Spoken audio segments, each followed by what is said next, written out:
Quand on laisse dériver la lancha, tranquille, peinard, sans moteur, sans rien, et qu'on avance doucement au rythme à quelques kilomètres/heure à peine, c'est magique.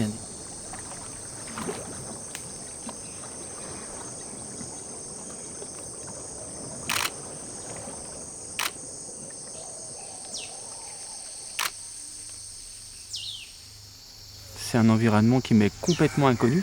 Moi qui aime le grand froid, les espaces un peu style toundra, assez pelés. Et là, on arrive dans un endroit, il fait chaud, humide, avec une végétation hyper luxuriante. Et puis ça foisonne de vie, et c'est ça qui est assez incroyable.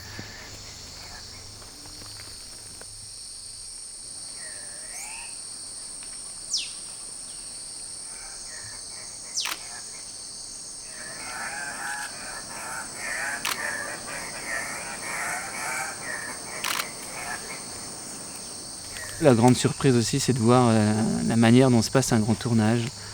J'ai l'habitude quand même d'être toujours seul la plupart du temps sur le terrain. Ici, c'est tout l'inverse, c'est un village qui a été recréé au milieu d'un espace sauvage. Il y a un côté hyper convivial. 5 machinaux très très chevronnés, tous étaient recrutés pour...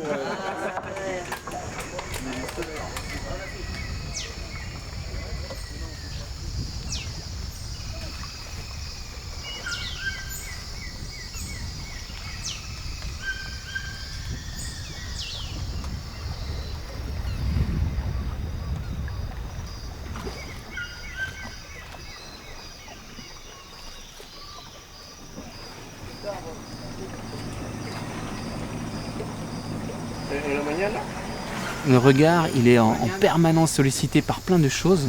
Et voilà seulement maintenant, au bout d'une semaine, que je me sens un peu plus à l'aise.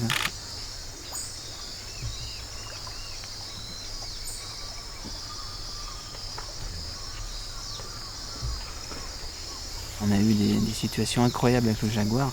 Donc c'est juste fabuleux, c'est un gros félin, comme tous les gros félins, hyper discret, qui nous voit en permanence et nous on le voit jamais. Alors que là, purée, on l'a vu quoi, on l'a vu et revu. C'était fabuleux. Et ce matin, le clou, voilà, j'en avais un à 5h30 du matin, donc aux premières lueurs du jour, sur une plage en train de dormir, avec donc la plage de la rivière Manou, là, avec la brume qui part, qui revient. Et là, j'ai passé 2 heures avec lui, donc c'était magique. Quand il s'est levé, là, j'ai une image en tête de la silhouette du félin, de ce gros félin bien massif, et la jungle derrière, avec la brume. Enfin bon, photo rêvée.